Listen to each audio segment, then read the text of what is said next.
how important do you think is identifying newer audiences? Create loyalties over a period of time, and maybe also convert, create that or build those habit forming products over a period of time. It's not easy because any habit cannot be built overnight. So it's going to take a lot of time and it needs patience. We have about 1% of our user paying for our news as an active subscriber at any point in time.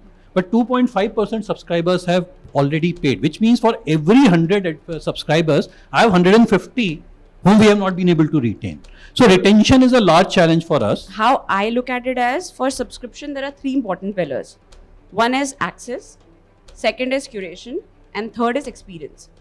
So as long as you're able to get these three pillars right, that why would people subscribe to any particular news outlet, right? Having a positive mindset, like they should be knowing that yes, there will be multiple failed attempts, but how can they keep trying on different new experiments and try and work out on that and then succeed in that. So I think having that mentality is very important. Journalists don't really care about the reader, right? We care about our story, our headlines and all of that. We really don't think about who's finally going to read the story. That is the skill set we need to develop now. That understanding, when if you have, then I think you'll be successful in the subscription journey, because finally we have to really take the reader or your consumer seriously. I think that's a skill set a lot of journalists or upcoming journalists should start looking at reader behavior.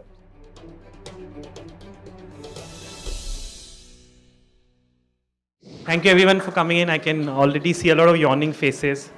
And I think it's fitting that the title of the last session has the word fatigue in it. But we'll try to keep it as short and snappy as possible.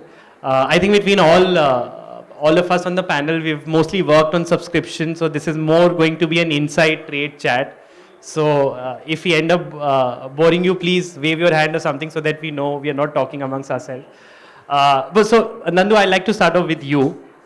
Upstairs we were discussing, from what I understand with subscription, right? Like eventually it is a game of being a differentiator, right? Because if you're providing something that other publishers are providing, you're not really going to get that 500 or 3,000 rupees from the subscriber.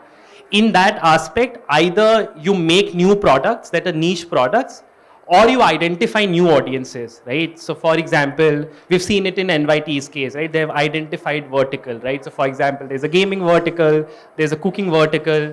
In Express, since you work with Express, you guys have a vertical on parenting.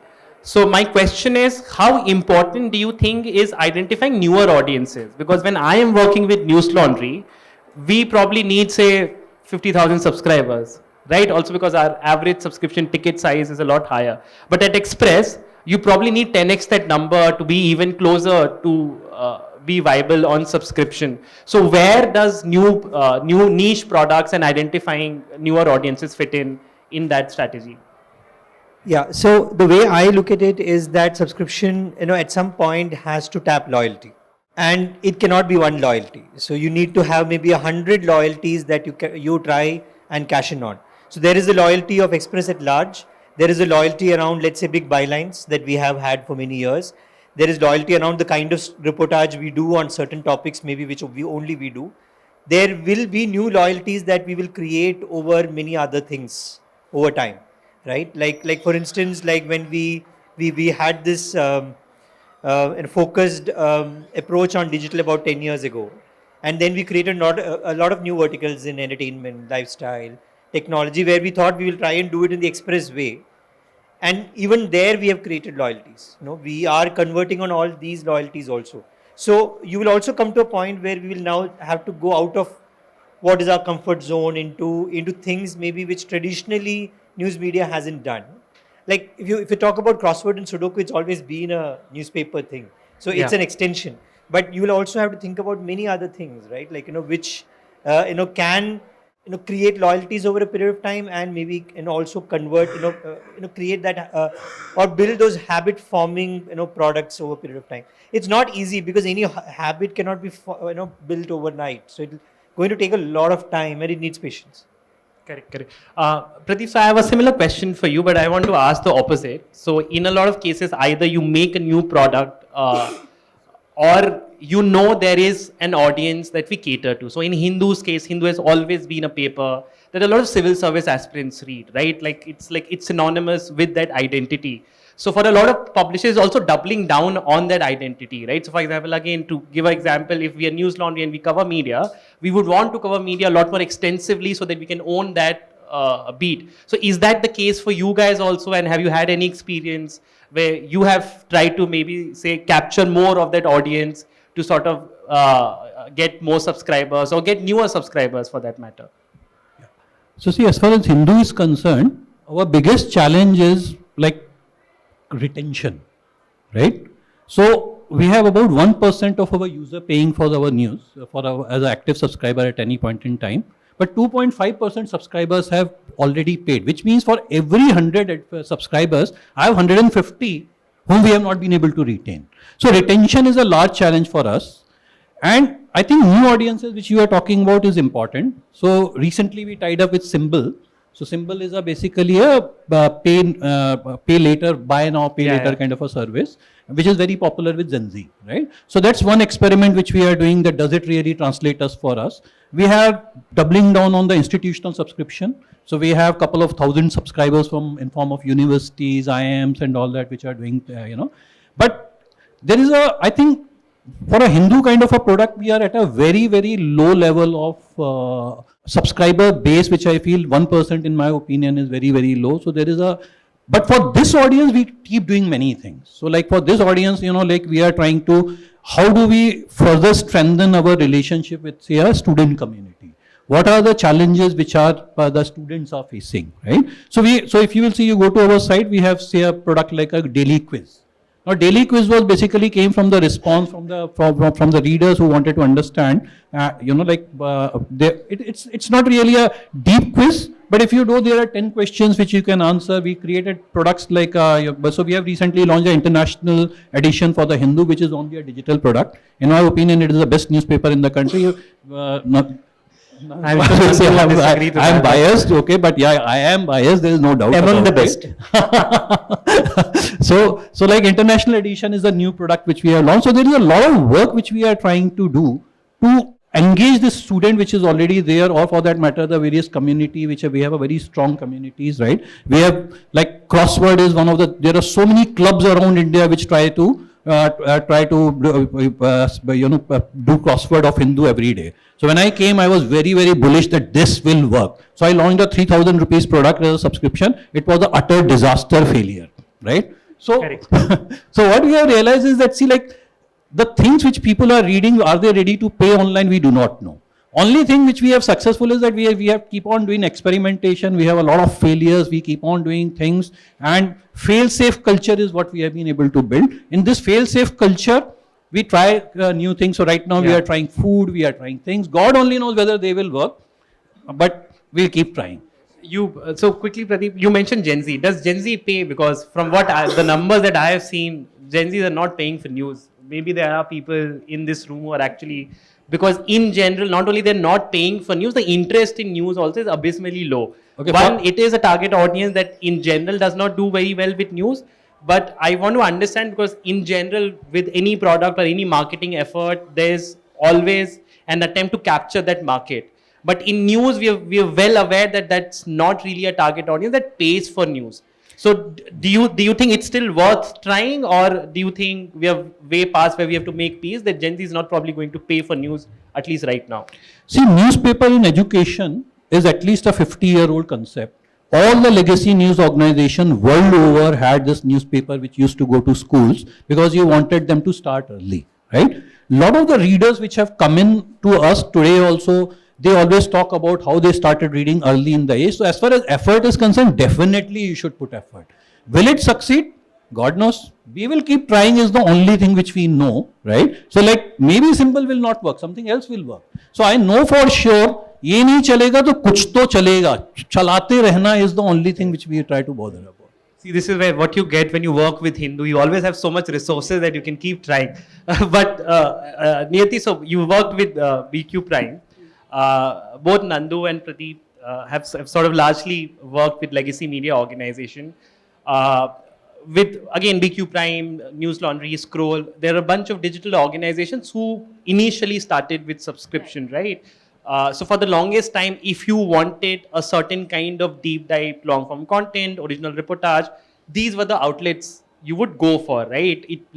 But now subscription is no more, the cool, the upcoming kid in the news media ecosystem. Everyone, every publisher worth its salt is asking for subscription more or less. So readers are increasingly making that choices. So in that kind of scenario for digital natives, how do you think like they stand out? Because you work with BQ, do you think like figuring out a niche where you're only covering business, does that help? Or like, I'm just trying to understand where do digital natives fit in this hassle Right. to stand So, out? For something where you talk about niche, right? So it is definitely very important to first identify the audience. And then how I look at it as for subscription, there are three important pillars. One is access, second is curation, and third is experience. So as long as you're able to get these three pillars right, that why would people subscribe to any particular news outlet, right? So are they getting access to content that's not available elsewhere? Are we like answering that question or not? Second, are they getting curated content? So are we making their life easy by giving them what they want to read in their inbox, right? And then third is experience, that if they pay, do they get a better and a premium experience? So these three become very important when we're talking about subscription for a niche business, right? And then something like business, it's a little easier as compared to, I think, these two folks, because business, there is a direct ROI. There is also transactional, right? Like for example, Exactly. if you're a businessman and you track stocks, So, it's a lot if more I'm need-based. investing in subscription, then I know that I can make a lot more from the knowledge that I'll acquire from that content. So for business, I think yes, if we are answering the first three questions, then people are willing to subscribe because ultimately they are able to use that knowledge and make more. So they see that value. Like it's very upright. Correct. So, Shweta, let me come to you. You have a very interesting bird's eye view, right? Because as part of Google and as part of Google News Initiative, you work with publishers across the board. Yep. And I know sustainability and business viability is one of the issues. Google has really worked across the world with different publication. How do you guys see subscription fatigue as an issue, specifically with what's happening in the India market, which is a price-sensitive market? Not a lot of people, like there are a lot of research that at max this is a 100 crore market. So Yeah. there's not like it's not like a market where there's like there's no end to the money. So in that scenario, like how does Google looks at the issue, and what are the kind of programs you guys have run in the past that sort of address it? Yeah, I think to start off with, like, the kind of programs we've run, right, specifically to help publishers. When I say publishers, it's not that we just work with the legacy publishers, but we've been working with startups, we've been working with digital natives. And for that, we partnered with FT Strategies, which is the subscription consulting firm of Financial Times. So we partnered with them last year, and in fact, in the last 1 year, we finished with 2 cohorts of Subscription Academy. So as a part of this program, what we did with FT Strategies is worked with a few set of publishers, trying to understand and help them, in terms of how can they kind of increase on their subscription? How can they increase? What are the different type of strategies that they should be, trying out to get more users? So I think the one thing that we partnered with FT Strategies is because of the approach that the methodology that they follow, which is the North Star framework.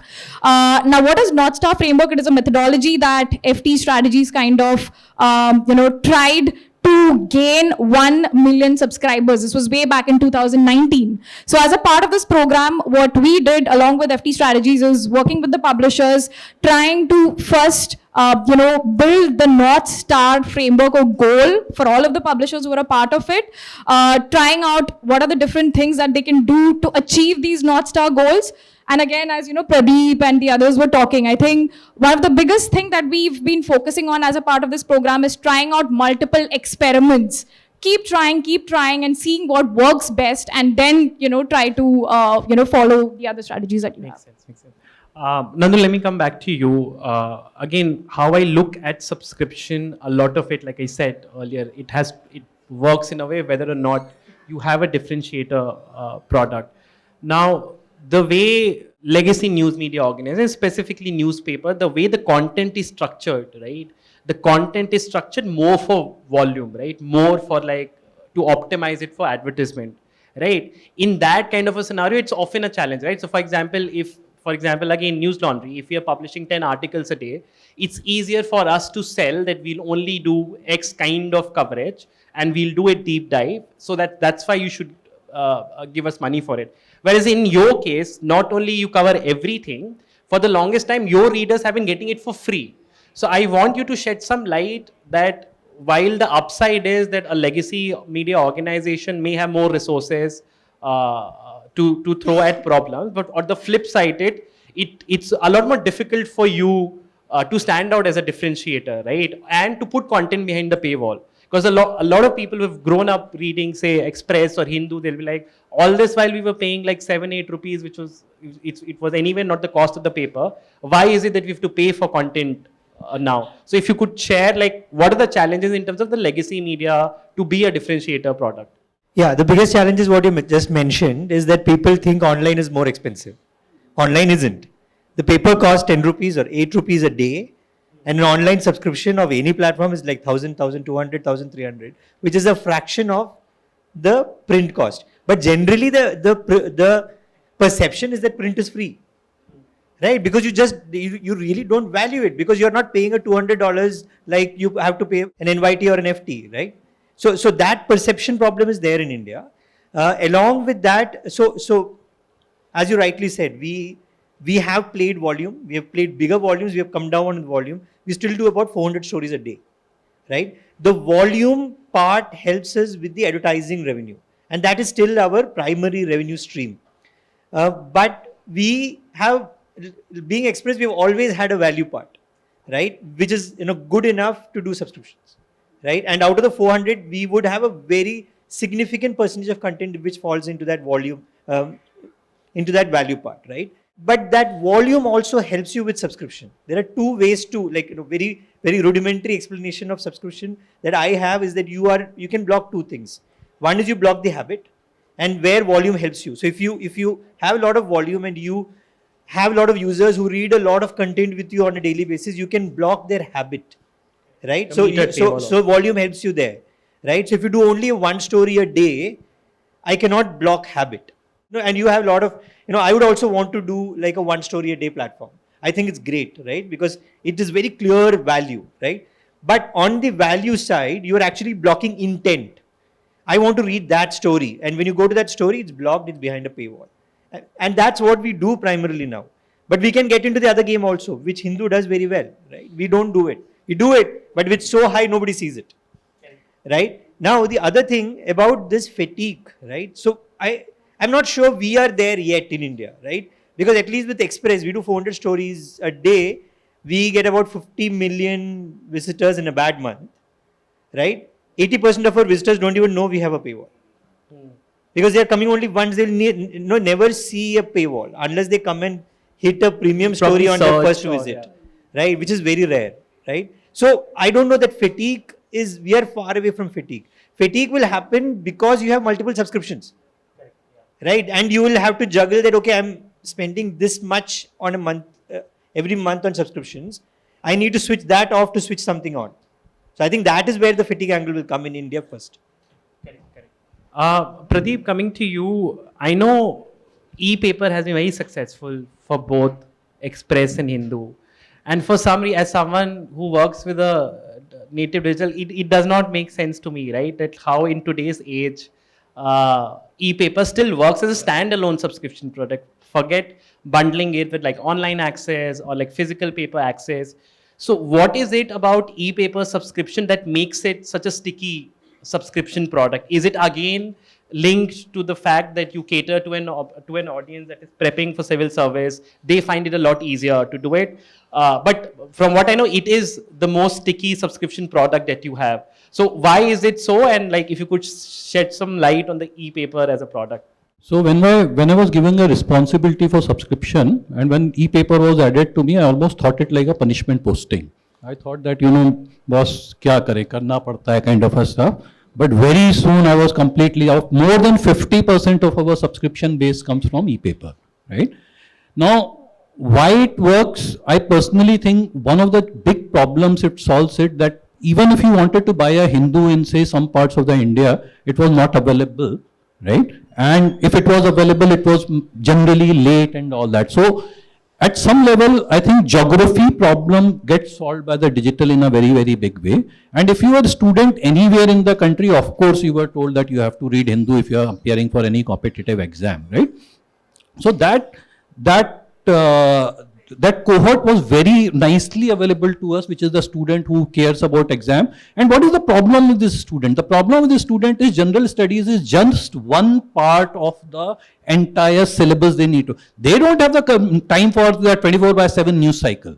They understand that there are some best minds in India, these editors, these editorial resources who will curate the most important stories for them which will appear in the paper next day. Right? So if I was a student, it makes a great sense for me to just go to those, like imagine there are these brilliant mind like Nand Gopal, these people who create, I'm a salesman, so I don't try to, I was not good enough to get into editorial, so I'm doing sales, right? So there are some bright minds which create paper for you. And this paper is, is what a student gets. They understand these are the most important stories. They want slow journalism because at some level, in our life, we were, even in the paper era, you always wanted something, that feeling of finishing something, which is very, very difficult with digital. In digital, you are always feeling that overwhelming. And also what are the most important, when I go to my website, I am not able to understand that what are the most important stories because they are changing at the speed of the time the users expect it to change. But e-paper, even as a consumer, I don't consume the Hindu website first thing in the morning. I consume the international paper of e-paper of Hindu, and it's a great product. During the day, I of course deal with the product because the paper doesn't get updated. So in my opinion, that sense of, getting a very good view of the world, e-paper works very, very well. Correct. Just to add on to that, right? I think Pradeep, I did see last week you had posted about the international e-paper. I think the special vertical for science, right, and specifically for students of schools and colleges. I think I'm just looking forward to hear, how has that worked out for you all, specifically having that science vertical. So see, like Hindu as a every day other than Saturday, we have a one dedicated page for science. So there are certain areas we started realizing that we have a lot of advantage, and that's where we started building better relationships more by, So science page is something which we are seeing a lot of traction, right? So every day we publish one science page, we increase the coverage of science, right? There is an international which we do very, very well, 2 pages of world news every day. So see, in the printed world, it was very, very difficult to add pages because each page comes at a very expensive. So page is a divider. So basically print is a variable cost business, which means that for, let's say, for a one page, if an organization has to pay, say, 1 rupee, multiply by the circulation, of course, they pay about 25-30 paise per page, right? So that is the kind of cost structure which goes into. But here the cost structure is not that. So we are increasing. So like if you will see all our e-paper editions have more pages than what the printed paper is doing. So we are trying to add those pages because they are way more cheaper to add, and we can also satisfy a lot of demand. Right, so that's a science is one of the areas which I think that Hindu would be covering the maximum in this country, because of 6 full pages a week is the current coverage which we are doing. Correct. I'm just looking at Nandu's face to respond to that claim. But Niyati, I want to zoom out because you worked with Savan also. Is there a difference with how news publishers look at subscription fatigue vis-a-vis how, say, OTT or music platforms look at it? Like, is there a fundamental difference there? I think yes, absolutely. Like Nandu rightly said, for news, still we are getting there, right? Getting people into the habit of paying for news. Whereas for OTT now, it's kind of, that obvious statement that if you want to consume content, you have to pay. So that has reached that saturation that, okay, if I want to consume content, especially ad-free, then I have to pay. Now with Savan, the biggest challenge used to be that music is available everywhere. Again, that is very similar to news. So what is the differentiator? Now the differentiator was not the content, whereas with news, it can be content. There it was all about experience. That how you get better experience. It was more product. It was more product as compared to the content. Because can just give people early access to music, but you cannot keep it behind the paywall for a very long time. Whereas with news, explainers or something that is more of a point of view can always be behind a paywall. So there is a differentiator in terms of that, and also in terms of mindset, that for OTT, for music, for video, that I have to pay. So users are more eager, or more open. I wouldn't say eager, they never are, but yeah, they're more open to pay. Correct. Do you agree with that, Shweta? Like, do you think, because I would like to disagree with that. Do you think like users are more likely or are more comfortable paying for OTT and like music apps vis-a-vis like news organizations? I agree. At least, if you have to talk about the Gen Z audience who's out there, yes, they are. Because I think most of the time now we are traveling, we are on the go, right? So I think online is something that everyone is on. So I totally agree to what she says that, nowadays, at least if you see, I think we all prefer, subscribing to OTTs. And sometimes it is just because of a particular show that we may just subscribe to, say, for example, an Amazon. But there'll be some other good shows happening in all the other, OTTs also. So I've seen that a lot of them do subscribe just because, it's easy for us on the go, you're traveling, you can just watch content, you can consume content. So it works really well for us than the others. Nandu, Pradeep, do you guys agree? Do you think this is a Gen Z specific problem? Because I would like to think that, again, within Gen Z, yes, they're more likely to pay for OTT and music. But as you go in higher age bracket, they'll probably more likely to pay for news because they understand the value and the difference it makes to democracy and society. See, in my opinion, OTT had a great time during COVID. All of us were stuck at home. We had to watch something. The world I think outside the was... digital media organizations also had a good time. World outside was so difficult. You needed entertainment, so everybody ended up subscribing more than one or two, more than actually what they can consume. Now, all subscription fatigue which we are talking about actually is a result of that time. You ended up subscribing like I don't know what others also have it, but many a times I will sit in front of a television deciding that which OTT play to, and then after half an hour I'll shut it down without seeing anything. Right? Because it's so difficult to decide, because there are now some 8-10 channels which I have subscribed, and they are so cheap that you don't even have to think about while subscribing. So it's definitely an easier decision. I think as far as Gen Z is concerned, I think like, are they, my view of looking at them is that, are they even glued to television? In my opinion, lot of them are just like, if I look at my niece, I think, so initially when she was in college, I tried to give her a laptop. She said, no, this mobile is good enough. And I thought that how can somebody even work on mobile, right? So I think now even when they have laptops and all that, I think their primary consumption happens, everything is on mobile. So as long as entertainment is available on mobile, I think Insta is way more addictive to the younger people than any OTT play, right? But then yes, if all these guys started charging, maybe, but they will be more easier for them to pay for entertainment. Pradeep, if you're calling Instagram Insta, you've already cracked Gen Z for sure. So, Nandu, I want to come back to you. So, subscription fatigue is intrinsically linked to pricing, right? A lot of this fatigue, like Pradeep was saying, that because it's OTT subscriptions are cheap, so I've already subscribed to 2-3. It's happening with news also, right? And again, new subscriptions often might not be that cheap. So again, because you guys deal a lot with volume, how much does subscription fatigue play when you're trying to figure out the pricing, like for different products, for bundle products, etc.? Like, is it always at the back of your mind that because we need, say, like an 100x number, the pricing has to be less than a specific, whereas for again, a digital native organization, our pricing could be higher, right? Because we are not looking at it. So how conscious are you of pricing because of subscription fatigue? Yeah, we are conscious about pricing, but I don't know, subscription fatigue, I'll ask Pradeep this. He's been in this game for longer than me, because we are still onboarding first-time subscribers, right? So that I don't know whether the fatigue angle really comes in now. And so we are looking at what is the right price at which a person, we know as we go down, more and more people will convert, but we don't want to. We have taken a conscious decision not to pull our price down too much. But Yeah, we are not looking at fatigue as such. We will, of course, look at what Hindu is pricing it at. Because we are in a way like, I think the only place where we are direct, competition is on subscriptions, because we are catering pretty much to the same audience with UPSC and even the readership pan India, right? Like, Hindu is also very South Indian brand. We are a very North Indian brand, but we cater to both other sides of the country too.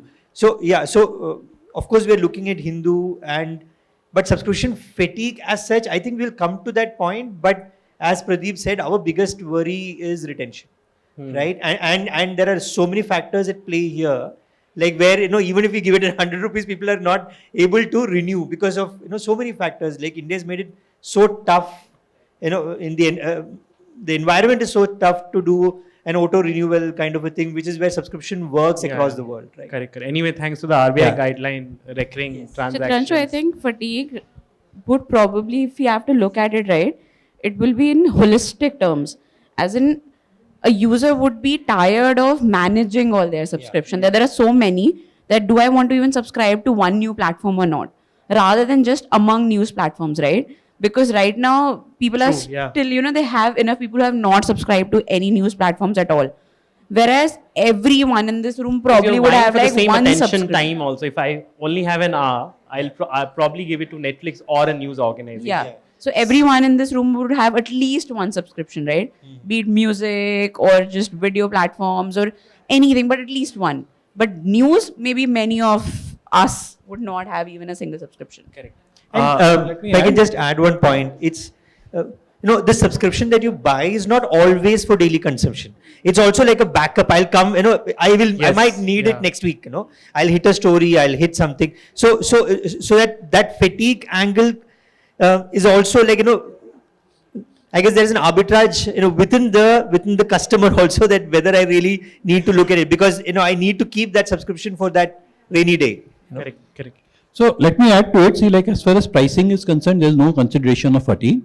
Since we launched, we would have our average yields are about 140 to 150% more than when we launched. In last year, we have increased our price dramatically, so we don't take into consideration fatigue. But in my personal opinion, fatigue is actually just, I will be very happy if it grows further very, very fast.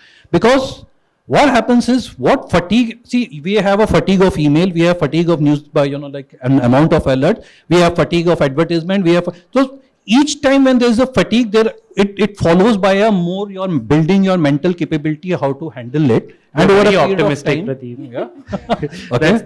That's really optimistic. Yeah. It also becomes, it also will mean that subscription is becoming very common, that the fatigue angle is kicking in, right? Yeah. It's everywhere, See, it is inherently subscription offers a deep advantage to the consumer.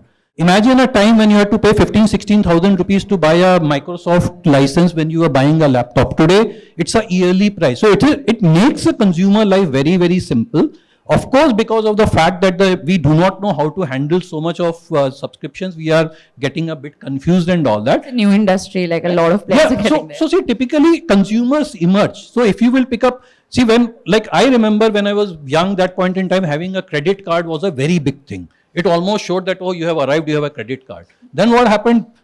So when I moved to Bombay and suddenly, I could go for some 6-7 credit cards. At one point in time, I have 7 credit cards and I've completely messed myself, and then perhaps I found a solution, right? So in my opinion, credit card adds certain advantage. I have one of it. And similarly, I feel as long as subscription as a product offers value to the users, people will subscribe. Products will change here and there depending on how the utility, they look at utility. But fatigue actually builds a solution over a period of time, is what is my personal experiences with especially the So it's like an antibody. Over a stretch of period of time, it will. Okay, so Shweta, I want you to bring in the language angle to it.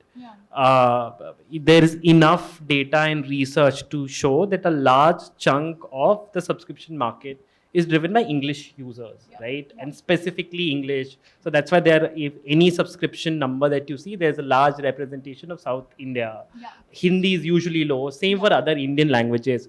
So have you, with all the publishers you have worked with, have you guys done any experimentation that has sort of given you a better idea as to why subscription is not working really well when it comes to Indian languages? Yeah, I think one of the things that we've seen, I think one thing that we have to look from an India perspective, right?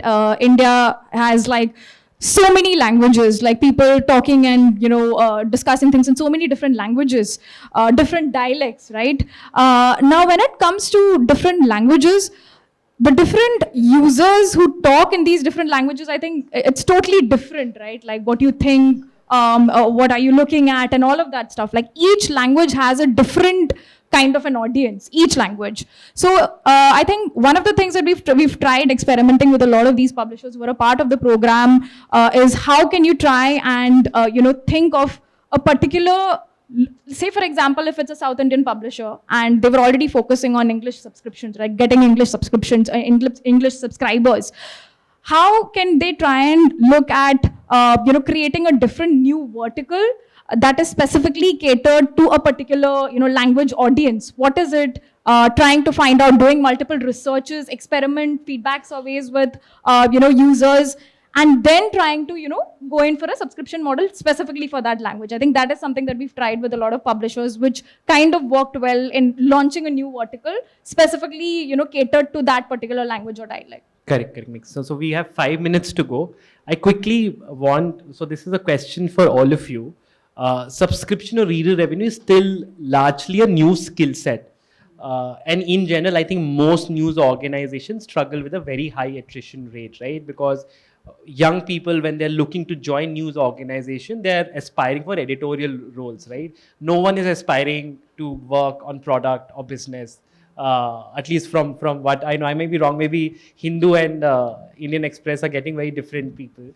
But since all of you are fairly experienced and all of you are running teams, and I see some young people in the crowd, what are the kind of qualities you look for in people, right? Because again, this is a skill set that's new. So it's not like you can hire someone who's worked, say, like for 3-4 years on subscription. So when we're looking at a resume of a young person, someone who's out of college, or someone who has just 2-3 years of experience, what are the qualities or attitude that you're looking at that you think works in a subscription team, or to figure out or address subscription fatigue? Let me start. So the first subscription manager that I hired, when I was interviewing him, he was not a reader of newspaper. He never subscribed. 4 experiences before he came for the interview, he was an utter failure. Okay. And after 1 hour of really going through this interview process, what I realized about him was that he had a very high resilience. And that was the reason we hired him. He proved to be one of the most successful subscription manager we had hired, right? So it's very, very important in an industry where nobody knows what will succeed, that people should be very comfortable with failures. So I think when we hire, we will definitely look at a person who has a resilience, who is ready to experiment, and in experimentation, what succeeds is something which is absurd. Most of the time would be the one which will have some potential. So in an interview, I can typically ask a person, what do you think about this orange sky in a painting? And you have to see, like, because if that person is very, very negative about it, in that case, perhaps they will not be ready to test tough ideas, right? So resilience is the single most important thing which we try to look at. Second thing is that comfort with the experimentation and comfort with the failure. Because still my biggest difficulty with the team is whenever I have a monthly meeting 1-to-1, I ask them that how many experiments you did, how many were your failures. And invariably the successes are more than failures, which means that we have not done a good job enough right now, and still people are scared of failure. So this is so resilience and tenacity. Absolutely, I agree with Pradeep, and I think resilience and then also people management skills, right? In an industry where it's not product first, it's rather content first. So editors have that ultimate say. So trying to make changes to the product in order to get people to subscribe, so it also gets very difficult. So for me, I think I would always look someone who actually can, manage conflicts, can have an open conversation and figure out a solution where content will always be the king, but then at the same time, we have to experiment, like Pradeep said, right, with product. So how to get to that sweet spot? Someone who is, able to manage those people and those conflicts. So people management. Yeah. Nandu? Yeah, so all of the above, and I think I'm saying this because I lost a very good editorial resource because I was using her to help me with subscription, and she told me that this is not what I want to do, But I think for upcoming journalists, this is a great skill set to have. And I'm not talking about Excel sheets or data or anything. It is, and I've been a journalist for over 2 decades now. Journalists don't really care about the reader, right? We care about our story, our headlines, and all of that. We really don't think about who's finally going to read the story. That is the skill set we need to develop now. Because you literally need to be able to map every reader against every story or every feature that we make, every product that we make. How will who will use it? How will they use it? That understanding, if you have, then I think you'll be successful in the subscription journey, because finally we have to really take the reader or your consumer seriously. I think that's a skill set a lot of journalists or upcoming journalists should start looking at reader behavior. So mapping user needs and reader behavior, I would say, because that ends up with a lot of data and everything. But if you don't understand the reader, if you're not a reader yourself, it's just Excel sheets and numbers for you, right? Like, how do you then say that, okay, this equals that in real life, right? This equals that kind of reader, right? So that is the learning I think we need to start inculcating in young journalists. Yeah, I think +1 to all of them. Resilience is, of course, one of the most important. Second is, having a positive mindset. Like, they should be knowing that, yes, there will be multiple failed attempts, but how can they keep trying on different new experiments and, try and work out on that and then, succeed in that. So I think having that mentality is very important. And yeah, I think that's it from my end. And there's no problem, at least we have not faced any problem in attracting talent right now.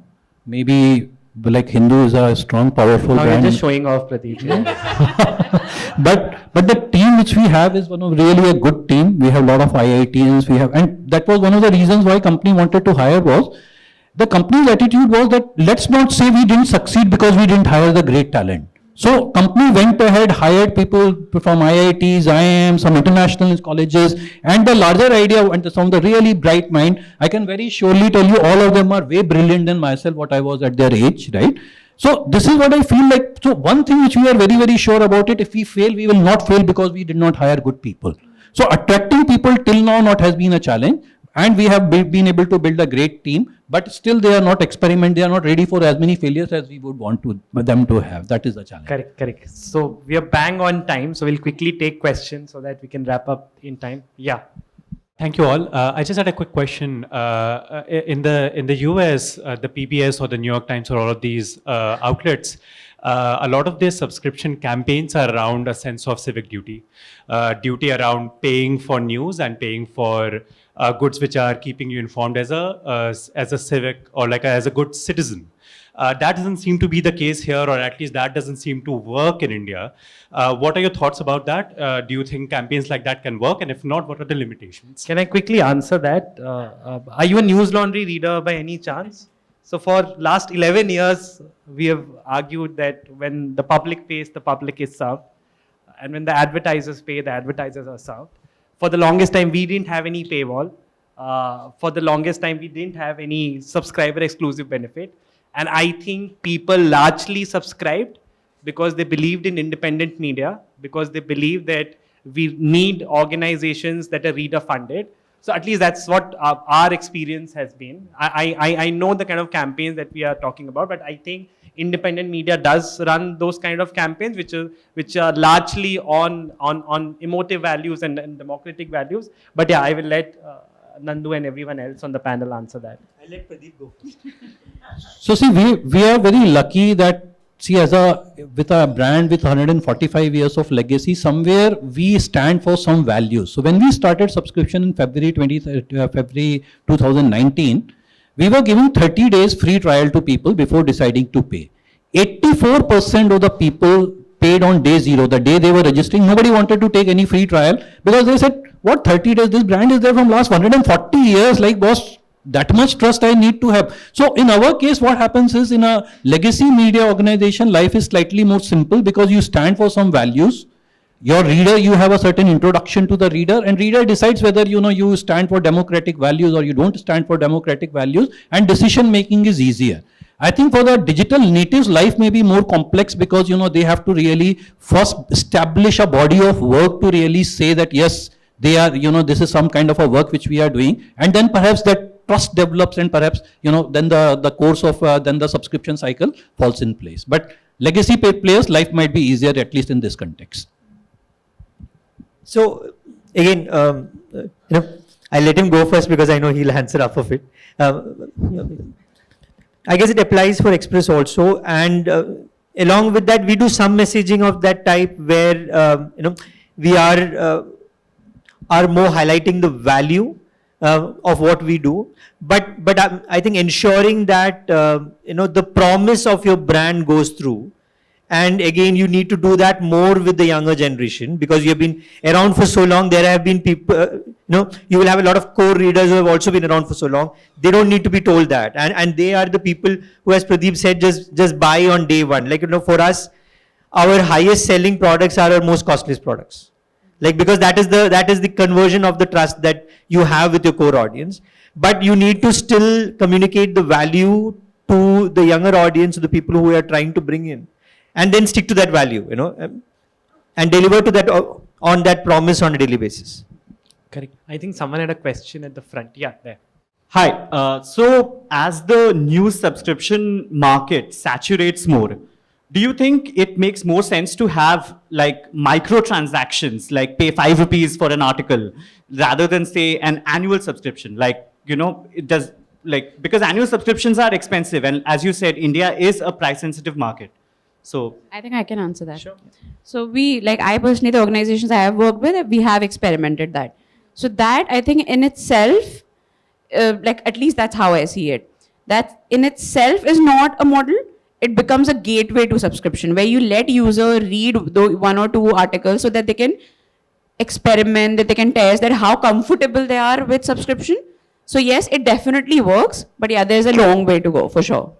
Let me answer the saturation point.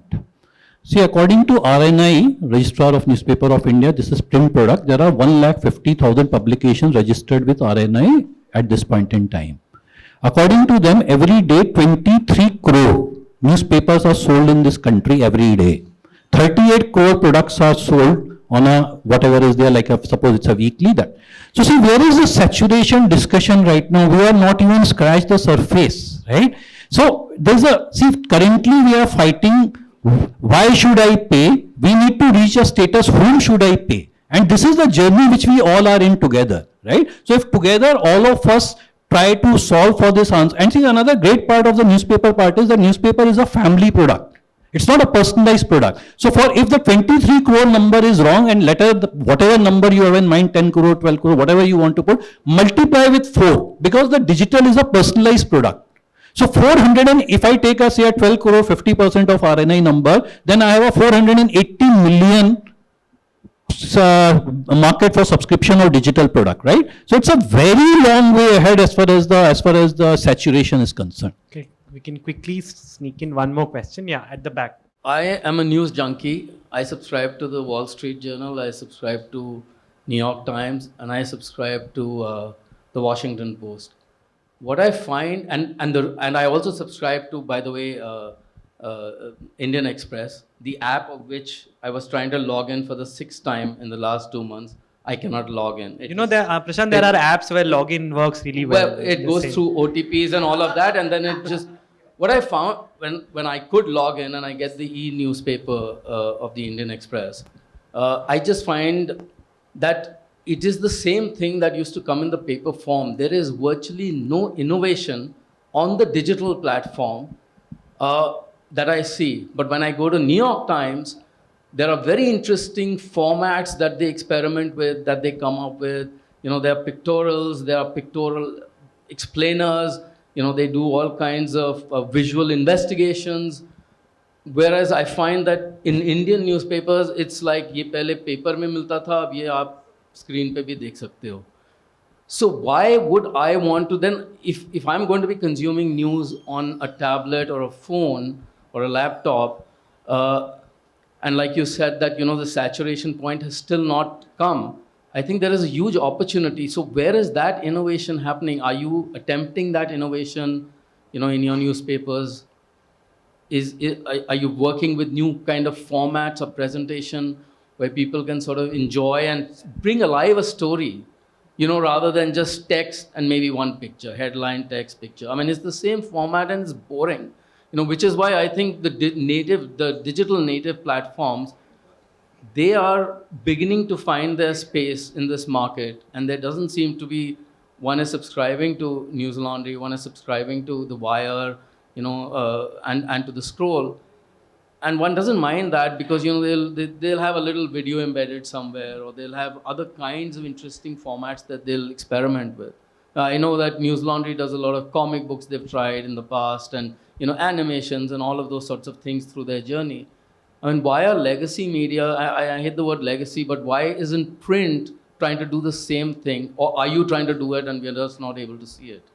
You know, if I give the example of Express, we have been innovating and experimenting with a lot of things over the years. It is just that we do so much of everything else that maybe it gets sort of buried in the experience of getting there. But New York Times has 12 million subscribers. I'm sure when we have 12 million subscribers, we will also give you a better experience than New York Times at half the price. You know, just to add on to that, right? And this is the reason why it's very important for news publishers to also keep conducting feedback surveys, you know, to understand what are the user preferences, habits, what do they like to read. And that is when they'll understand that, okay, this is what they like, or this is what's missing in, you know, my product, and I need to work on that. So yeah, just adding on to that. So let me start. See, we started something called Mojo Stories, which is mobile journalism stories. This started about 1.5 years back. So initially, we were not able to get about, say, 6-7 stories every week, and every week we have to select 3 stories for each of the brand. Today, there is a dedicated resource which puts about 2 or 3 days just shortlisting the amount of mobile journalism which we are doing. In mobile, here to qualify it for a story, it needs to have at least 2 elements, either a video or a you know, infographics, or some, you know, like a pic show or whatever it is. So there are multiple elements, right? So I'm quite surprised that you have not been able to discover, say, a great work Indian Express does on audio, which is there, because I am also a subscriber of Indian Express. I find their journalism outstanding. I feel they do a great job. They do really good, you know, videos. They do really good podcasts. Maybe because, you know, we also try to learn from them. I see them more intensively than perhaps what you are seeing. But I personally feel they are doing a great job. And of course, you know, we keep learning from each other. So maybe, you know, like what, as Nandu said, that the challenge is about, you know, showcasing, because there is so much of content. Maybe that's the area where we all need to learn, because as a consumer, if you have not been able to find so much of great work which they are doing, then perhaps we have failed somewhere. But believe me, there's a lot of good work happening, the kind of data stories which are happening, podcasts that are happening, newsletters that are happening, videos we all are doing. There's a lot of work which is going on. And I think, in terms of format, right? So format also, if you have not seen it anywhere, web story is a new format. Shweta, exactly. So that is again something that a lot of organizations have introduced. So that is again trying to engage younger audience and people who may not want to spend a lot of time reading through the text. So there are new formats, but they're still on experimentation stage, because I think all of us are trying to figure out what people like. And then to really get that answer, we need enough data, like Nandu said, right? So if someone has 12 million subscribers, they have multiply by probably 5-6 times the data, right? For us, it's probably we are dealing with such small numbers. To get something significantly substantial is still a challenge. And to add to it, New York Times is 11 years on subscription journey. All of us are still younger. So that's also. And Yeah, definitely they are a great source to learn. We all of us really look up to inspiration from them. And I guess to start with, we have to let you log in so that you can experience what we do. You know, and I'll get back to you on that right away. Great. I think we are almost out of time. So thank you, everyone. We'll Thank you. wrap up the session. Thank you.